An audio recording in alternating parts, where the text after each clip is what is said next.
Hello बच्चों, मेरे YouTube channel number nirvana में आपका स्वागत है। तो आज हम स्टार्ट करने जा रहे हैं एक्सरसाइज 9.3 का क्वेश्चन नंबर 20। अब यहाँ पर देखना क्वेश्चन नंबर 20 में क्या है। इसने बोला कि in a bank principal increase continuously at the rate of R% per year.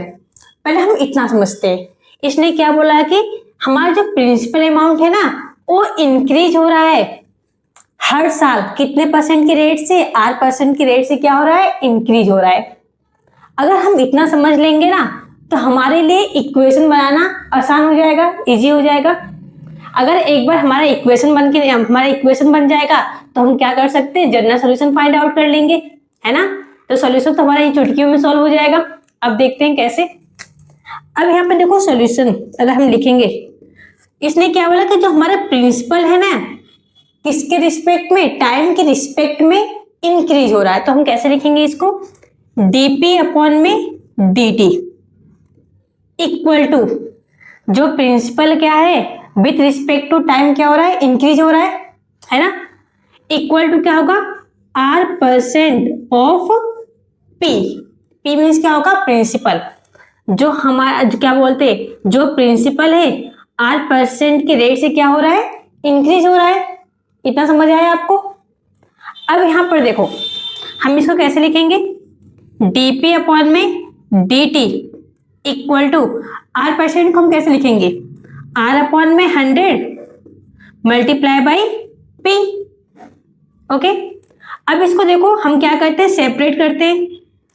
Separate करेंगे कैसे होगा, dp अपॉन में p equal to R upon में 100 dt। हमने क्या किया, वेरिएबल को सेपरेट कर लिया। अब हम क्या करेंगे, हमारा नेक्स्ट स्टेप क्या होगा, हमें इनका इंटीग्रेशन करना होगा। क्या करना होगा, इंटीग्रेशन। तो हम क्या लिखेंगे, इंटीग्रेटिंग बोथ साइड। इंटीग्रेट करो, dp अपॉन में क्या हो रहा है, p equal to integration of R upon 100 और dt, है ना। p अपॉन में p, इसका अगर आप इंटीग्रेशन करेंगे तो हमारा क्या निकल के आएगा, इसका फॉर्मूला क्या होगा, log p। क्या होगा, log p equal to R upon में 100 हमारा तो कांस्टेंट टर्म होगा। क्यों, क्योंकि विथ रिस्पेक्ट टू टाइम हमें t के रिस्पेक्ट पे क्या करना है, इंटीग्रेट करना है। तो हम इसको R अपॉन में 100 को यूं लिख देते हैं। और यहाँ पर क्या बचेगा, कोई कांस्टेंट मतलब 1 आएगा। क्या आएगा, 1 आएगा। 1 का इंटीग्रेशन t के रिस्पेक्ट में करेंगे तो क्या आएगा, t आएगा। t प्लस में क्या होगा, c, है ना। c नहीं लिखेंगे हम, यहाँ पर क्या लिखेंगे, log c। क्या लिखेंगे, log c। अब log वाली वैल्यू को एक साइड सेपरेट करो। कैसे करोगे, यहाँ पर क्या लिखना है, log p minus log c equal to R upon में 100 t आएगा। इतना आपको समझ आ गया। log p minus log c equal to क्या आया, R अपॉन में 100t, है ना। और हमें मालूम है किसका फॉर्मूला, log, देयरफॉर यहां पर क्या आएगा, therefore log a minus log b का फॉर्मूला क्या होता है, log a अपॉन में b हो जाएगा। तो हम इस फॉर्मूले के यूज करेंगे। यहाँ पर क्या है, log p minus log c। तो इसको हम क्या लिखेंगे, log p अपॉन में c इक्वल टू क्या होगा, R अपॉन में 100 t हो जाएगा, है ना। ये आया। अब हमें क्या चाहिए, हमें log वाला टर्म नहीं चाहिए। क्या नहीं चाहिए, log वाला टर्म नहीं चाहिए।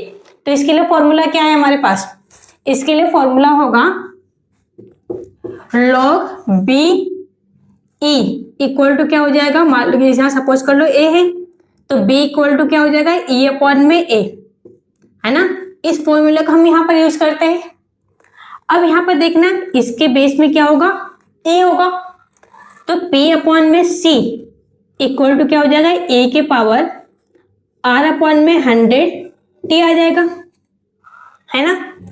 तो यहाँ पर हम क्या लिखेंगे, p equal to c a के पावर R अपॉन में 100 t आएगा।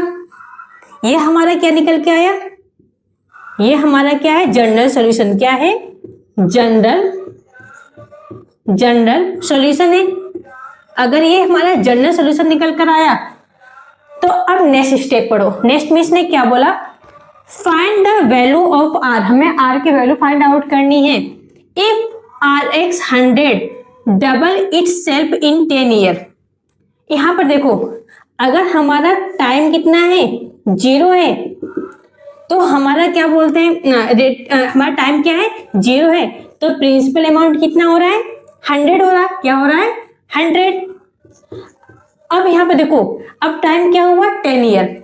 अगर हमारा टाइम कितना हुआ, 10 ईयर हुआ, तो प्रिंसिपल क्या हो रहा है, 100 का डबल, मीन्स 2 मल्टीप्लाई बाई 100 करोगे तो क्या आएगा, 200 आएगा, है ना।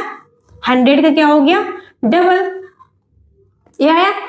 अब हम क्या करते हैं, जनरल सॉल्यूशन में पुट करते हैं, सब्स्टिट्यूट करते हैं क्या, t equal to 0 and p equal to क्या करते हैं, 100। तो हम क्या लिखेंगे, substituting t equal to 0, p equal to क्या लिखते हैं, 100 इन, ये इक्वेशन 1 मान लो। जनरल सॉल्यूशन में क्या करना है, इक्वेशन 1 लेना। क्या लिखेंगे, इन इक्वेशन फर्स्ट। अब यहां पर देखो ध्यान से, हम p की जगह क्या रखना है हमें, 100, तो यहां पर क्या आएगा, 100 आएगा, है ना। इक्वल टू c e के पावर r तो ये रहेगा, r अपॉन में क्या हो जाएगा, 100, और t के रिस्पेक्ट में क्या रखना है, 0 रखना है, तो हम यहाँ पर क्या रखेंगे, 0। अगर हम 0 से मल्टीप्लाई किससे करेंगे, r अपॉन में 100 का कंप्लीट क्या हो जाएगा, हमारा 0 हो जाएगा। तो इसको हम कैसे लिखते हैं, c e के पावर 0।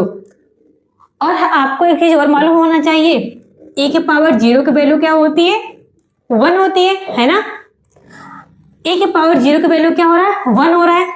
तो हमारे पास क्या निकल के आया, 100 equal to c, constant term निकल कर आ गया। क्या निकल कर आया, 100 आया, है ना। c की वैल्यू क्या निकल कर आई, 100।